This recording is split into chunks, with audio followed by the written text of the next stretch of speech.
fourberie, mensonge.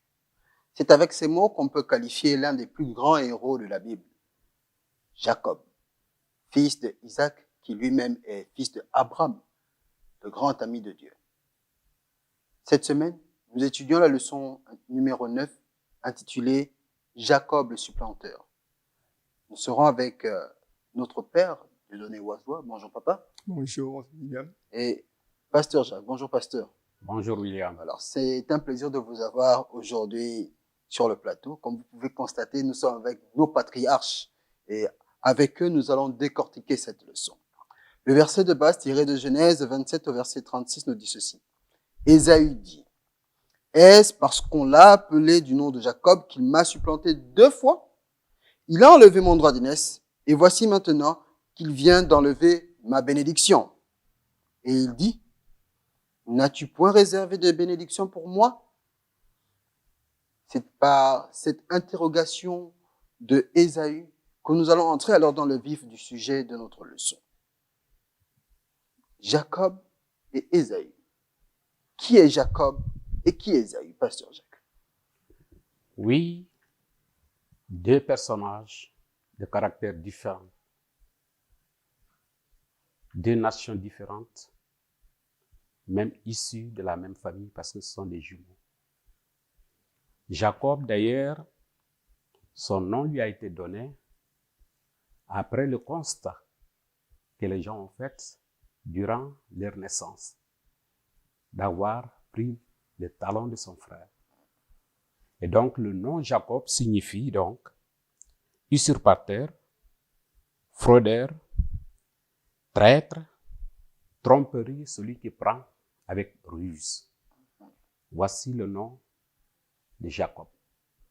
Okay. Alors, nous tournons du côté de notre papa. Jacob et Ésaü. Qui sont-ils?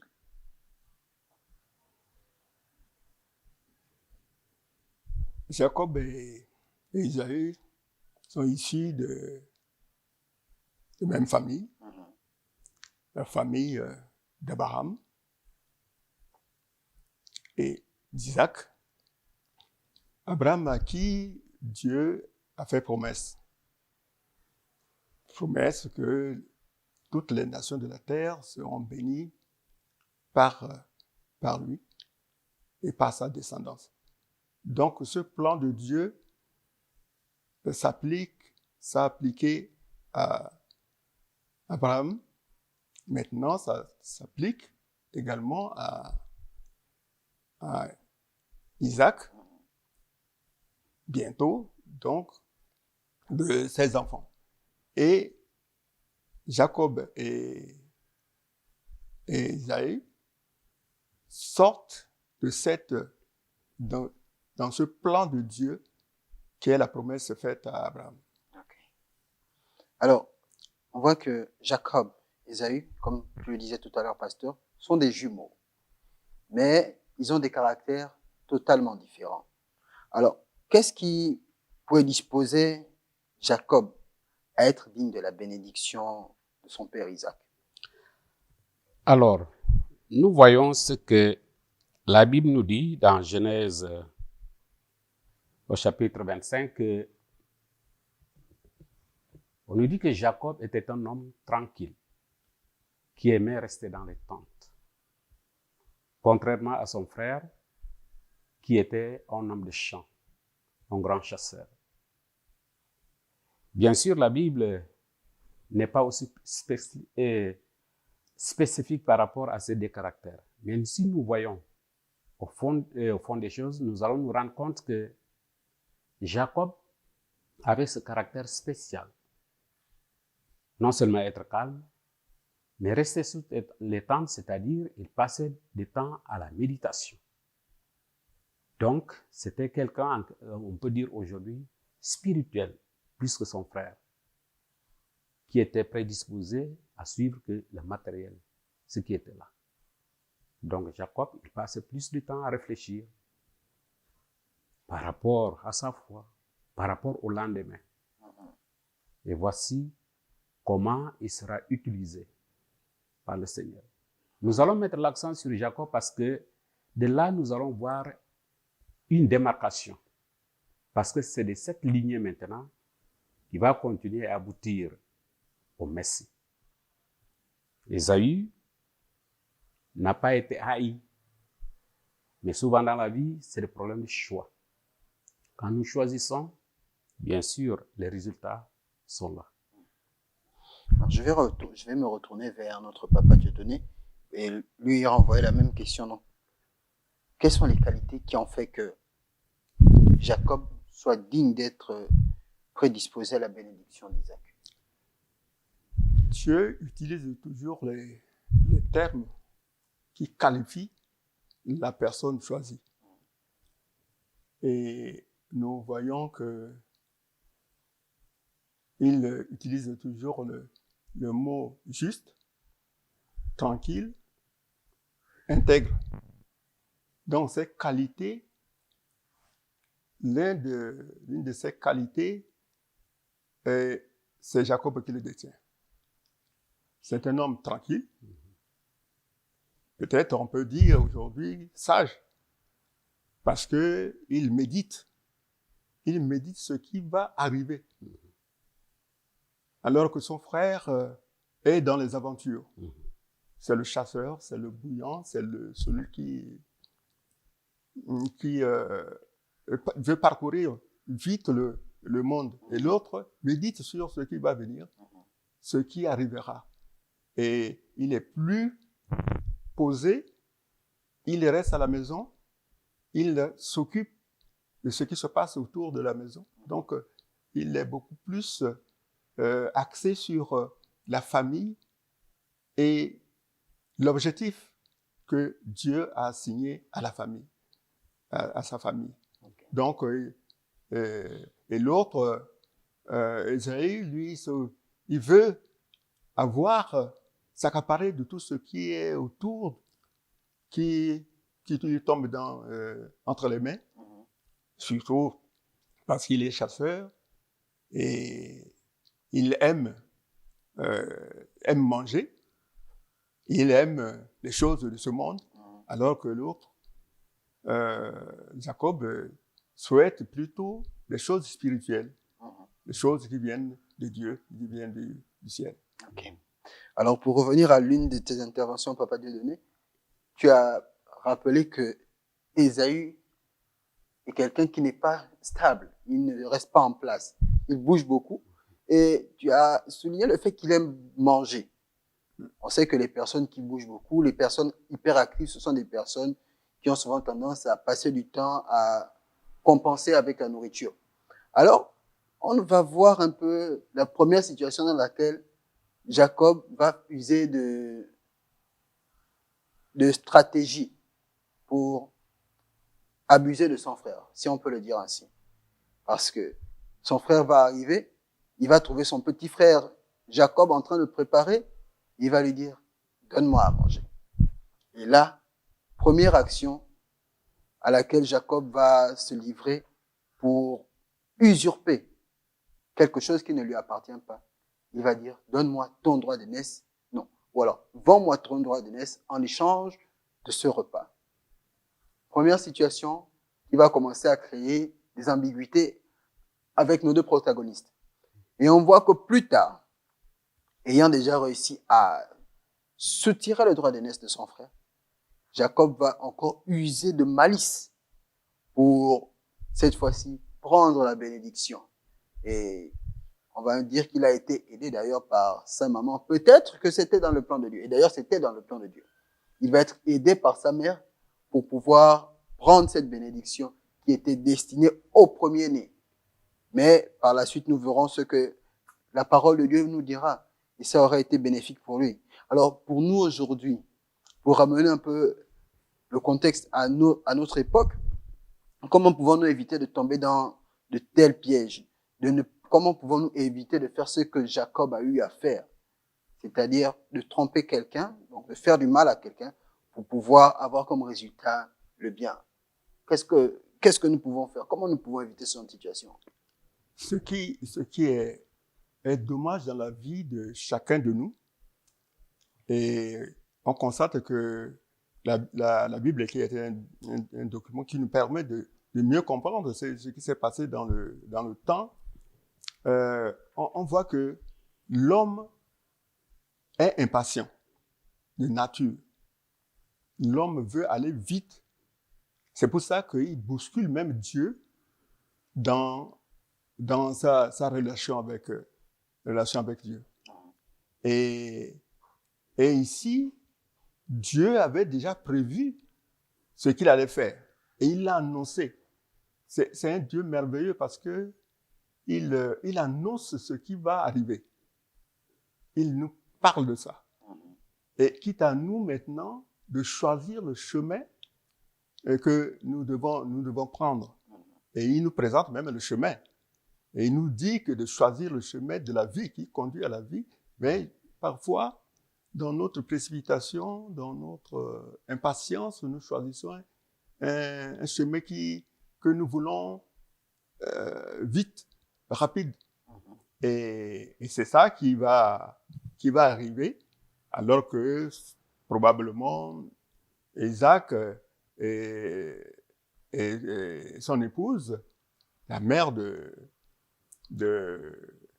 Jacob et d'Ésaü, leur a enseigné ce que Dieu leur avait dit. Leur a enseigné, leur a rappelé ce que l'ange a dit à sa mère. Et qu'il y aura deux nations, deux peuples dans son ventre, et que les enfants qui vont sortir, le plus petit, le plus jeune va dominer l'autre. Et c'est ça qui va se manifester. Maintenant, l'attitude de Jacob est inquiétante parce que il veut bousculer Dieu.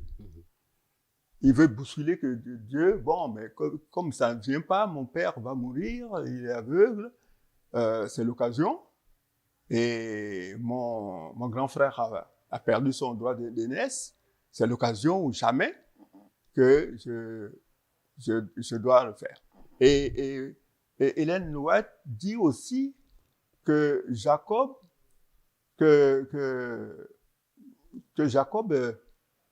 qui est plus proche de sa mère, est le joujou de sa mère, alors que Ésaü était beaucoup plus axé vers son père, parce que la tradition de ces familles voudrait que l'aîné bénéficie des avantages sera le patriarche après. Et là, Jacob va nous prouver le contraire, parce qu'il va choisir avec la complicité de sa mère, comme on le disait tout à l'heure, la complicité de sa mère pour supplanter son grand frère sur la décision qui est la promesse de Dieu. Et d'ailleurs, par rapport au titre de la leçon, Jacob le supplanteur, supplanter veut dire quoi? C'est renverser par un croc en jambe, c'est écarter quelqu'un de sa place, l'évincer, l'éliminer. Alors, c'est vrai, Dieu a fait une promesse, bien sûr qui va s'accomplir à l'endroit de Jacob. Mais souvent, effectivement, l'être humain étant impatient, il veut aider Dieu. Jacob a bien compris ça. Et sa maman, bien sûr, aussi, a bien compris ça. Elle aussi, elle est entrée en scène. Voici que cette situation va envenimer ce milieu familial, où, en principe, on doit traiter les enfants au même pied d'égalité, même si l'autre a été prédestiné à accomplir une tâche spéciale. Donc, nous allons voir même leur papa Isaac entrer aussi là-dedans, quand il va même donner des instructions à son fils Jacob pour s'enfuir. Donc Dieu, bien sûr, aujourd'hui, nous devons faire attention. Et d'ailleurs, c'est pour cela que ces histoires sont écrites pour notre instruction, que nous ne devons pas faire usage du faux pour arriver au bien. Apparemment, ici, on a l'impression que Dieu est silencieux, il accepte. Non, le mal est un mal. Dieu n'accepte pas le mal. Il permet à certaines situations d'arriver. Cependant, demain, il y a des conséquences. Et Jacob quand il sera en face de ces conséquences, qu'il va se rappeler effectivement du jeu lugubre qu'il a eu à mener au sein de sa famille, surtout envers son frère. Et là, ça va lui rappeler, ça va lui donner des leçons que nous devons tirer aujourd'hui. Ok.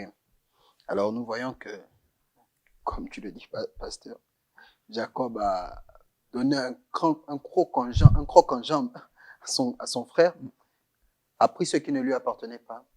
Et le résultat dans tout ça, c'est qu'il devra prendre la fuite. Il va prendre la fuite parce que Ésaü se sent humilié. Il se sent désespéré. Il n'a pas reçu ce qu'il attendait. Et là, nous ne savons pas ce qui va se passer dans sa tête. Mais on nous dit que Jacob a eu peur des représailles et, avec l'impulsion de sa maman, a pris la fuite. Et là, en prenant la fuite, quelque chose se déroule encore dans le désert. Il arrive à un endroit où il décide de s'endormir. Et qu'est-ce qui se passe? Merveilleux. Le Dieu que nous adorons est un Dieu plein d'amour, de compassion envers ses enfants. Il ne nous traite pas selon nos égarements. Et il accomplit toujours ce qu'il doit accomplir. Au moment où Jacob était désespéré, il était dans la fuite. Pour lui, c'est fini. Et dès dans un endroit pareil, n'importe qui ou bien un animal féroce peut venir terminer sa vie. Et c'est là que Dieu va intervenir. Là où il était couché, il a vu l'échelle à travers laquelle les anges montaient et descendaient. Et effectivement, c'est quand il s'est réveillé, il a dit, Dieu était là et je ne savais pas.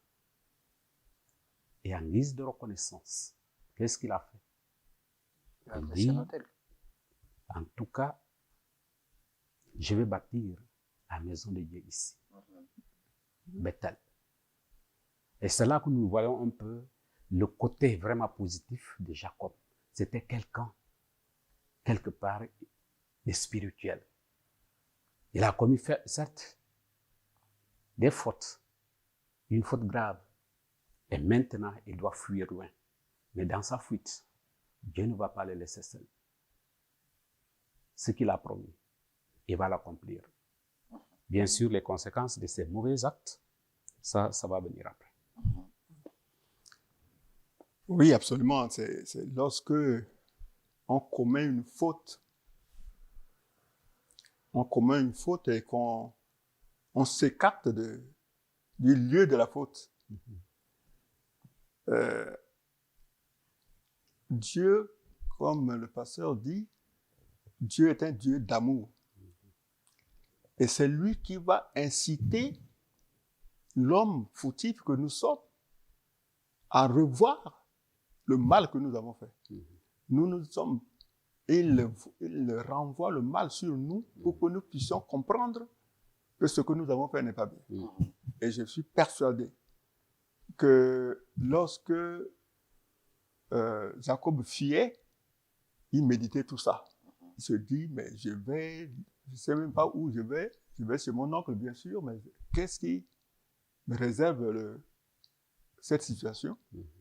Comment je vais faire? J'ai faim, je dois me reposer. Et il va se reposer. Et c'est là où Dieu intervient. Et même dans son esprit, il a dû susciter et dire, Dieu aide-moi. Il a dû le dire, Dieu aide-moi. Et voilà, Dieu, même si on ne l'appelle pas, il viendra toujours parce que nous sommes dans la détresse. Lorsque l'homme est dans la détresse, ça bouscule Dieu. Et c'est ainsi que Dieu va apparaître pour le rassurer que je serai avec toi, que je suis là, je suis ton Dieu, le Dieu de ton père Abraham, le Dieu d'Isaac. Et c'est ce même Dieu-là qui se soutiendra là où tu vas et jusqu'à ton retour. Donc, et ça, quand il est sorti, il s'est rappelé que ce Dieu est un Dieu merveilleux. Parce que maintenant, malgré ce qu'il a fait, il a pardonné. Il a pardonné parce que il est descendu vers lui. Il fait descendre les anges pour le calmer. Les anges remontent et Dieu, il voit Dieu à l'échelle, sur l'échelle. Dieu ne vient pas vers lui, mais Dieu se montre dans son sanctuaire pour lui parler. Et là, c'est pour cette raison que quand il est, comme le pasteur dit, quand il s'est réveillé, il dit, Dieu était ici. Ça, c'est une conviction qui vient de la foi. Il est convaincu que Dieu était là où il est. Donc, c'est pour cette raison qu'il va monter ce monument et qu'il va appeler Bethel. Nous voyons que s'il n'y avait pas eu fuite, peut-être que Jacob n'aurait pas eu l'opportunité de méditer sur les actes qu'il a posés, sur la situation dans laquelle il se retrouve. Mais dans sa grande bonté, Dieu va le lui rappeler et il va encore accorder à Jacob de meilleures choses. Et nous voyons qu'après sa fuite, il arrive chez son oncle Laban et de là, Jacob tombe amoureux. Cette situation qui était inévitable parce qu'on nous dit que Laban avait 2 filles, Léa et Rachel. Alors, Jacob tombe amoureux de la petite sœur et de fil en aiguille, il se met à travailler pour son beau-père. Et Jacob va encore faire quelque chose de grand. Il va faire quelque chose de bien. Il va rendre la dîme. Ce n'était pas une obligation pour lui. Mais on voit combien de fois Jacob aimait le Dieu qu'il avait préservé dans le désert. Combien de fois il aimait le Dieu qui avait permis qu'il puisse arriver chez Laban. Mais après tout cela, Jacob envisage de prendre Léa comme épouse. Et une première situation va se poser. Lui qui était le trompeur va être trompé. Comme on dit dans le monde, le balayeur a été balayé. Qu'est-ce qui se passe ici? Pourquoi Jacob est-il trompé? Qu'est-ce qui pousse Laban à tromper Jacob? Oui, dire qu'effectivement, après cette expérience de l'échelle, où il a été rappelé par Dieu qu'il sera toujours avec lui, il va le bénir, et surtout quand il va revenir, il sera le propriétaire de tous ces endroits. Il a promis à Dieu, si tu es avec moi, tu vas me bénir, je te donnerai, tu te rendrai la dîme de tout ce que tu me donneras, en guise de reconnaissance. Et c'est ça le principe de la dîme.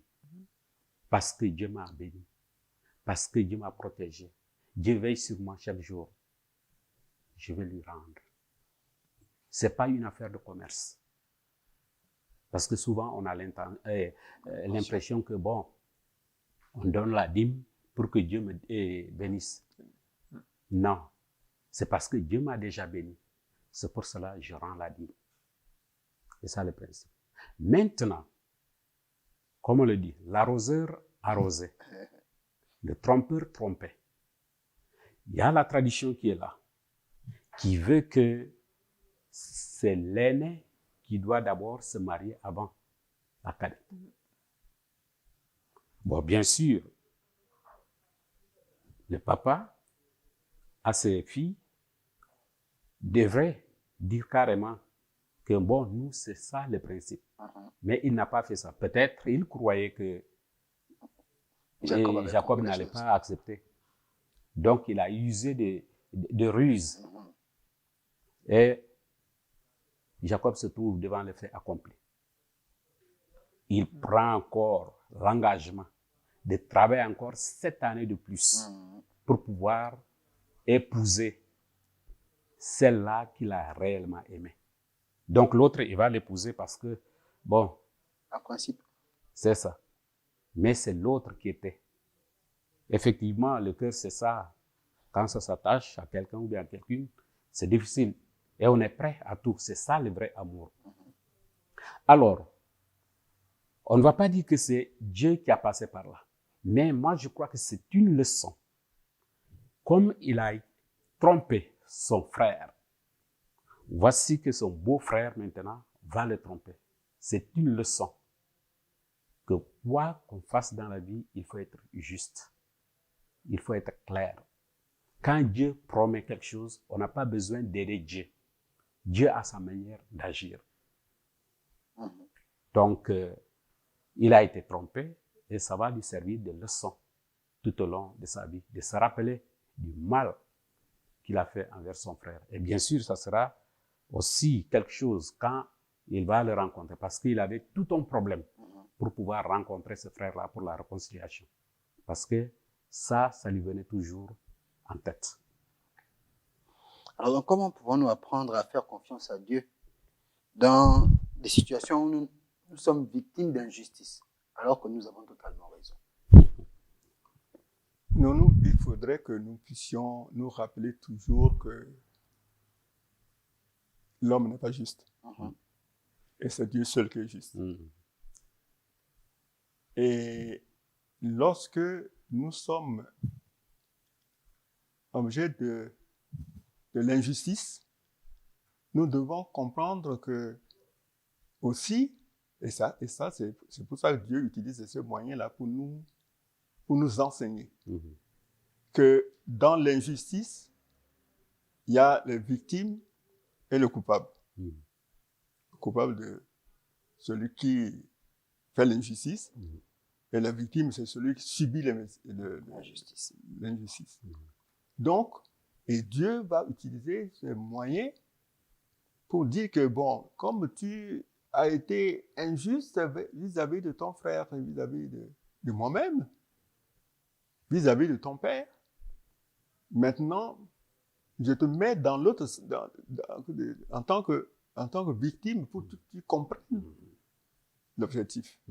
Et ce qui est bon chez Dieu, c'est qu'il va utiliser l'injustice en quelque chose de bon pour nous. Et c'est ce qui va se passer pour Jacob, parce que pendant ce moment où il va faire plus de 14 ans, il va faire plus que ça, 14 ans pour avoir ces deux femmes et ses enfants qui seront appelés peuple de Dieu et qui continueront à progresser dans la promesse que Dieu a pu faire. Donc, c'est une bonne chose que Dieu nous rappelle toujours ça. Et ça fait partie de notre enseignement, de notre formation pour l'éternité. Et comme on le dit souvent, on ne se fait pas justice par soi-même. Laissons Dieu prendre les choses en main. Il ne nous appartient pas de se faire justice. Sinon, on risque de passer au travers.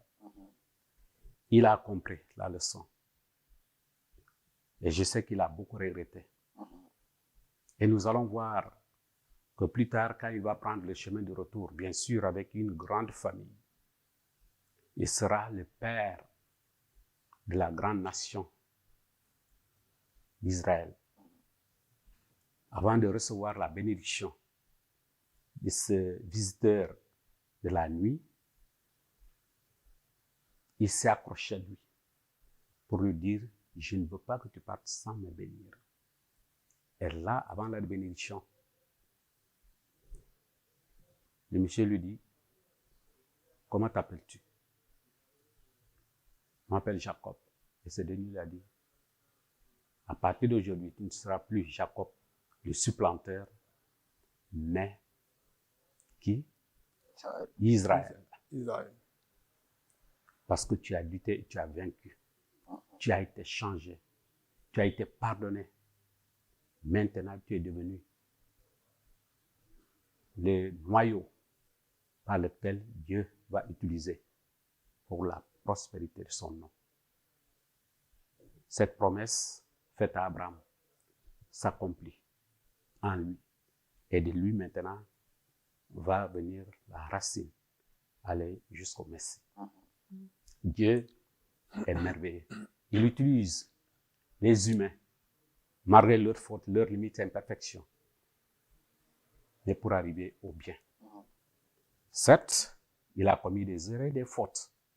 Et ça, il va faire face aux conséquences. Parce que ça va continuer dans sa famille. Il aura à gérer d'une manière ou d'une autre, mais en fin de compte, le Messie va venir, quel que soit ce qu'il a fait. Okay. Alors, je vais déjà vous dire merci parce qu'on a quasiment tout dit. Je veux remercier notre Père Dieudonné. Merci d'avoir apporté toute cette sagesse avec nous aujourd'hui. Je vais dire merci au pasteur Jacques aussi. Et je vais vous dire merci à vous. Mais surtout, n'oublions pas ceci. Ne cherchons pas à nous faire justice par nous-mêmes, mais laissons Dieu, qui est le seul et unique Dieu de justice, faire ce qui est juste et bon pour nous. Cette leçon numéro 9 s'achève sur cela. Je vous souhaite de passer une très bonne semaine sur le regard du Seigneur et nous vous disons à très bientôt. Soyez richement bénis au nom de notre Seigneur Jésus-Christ.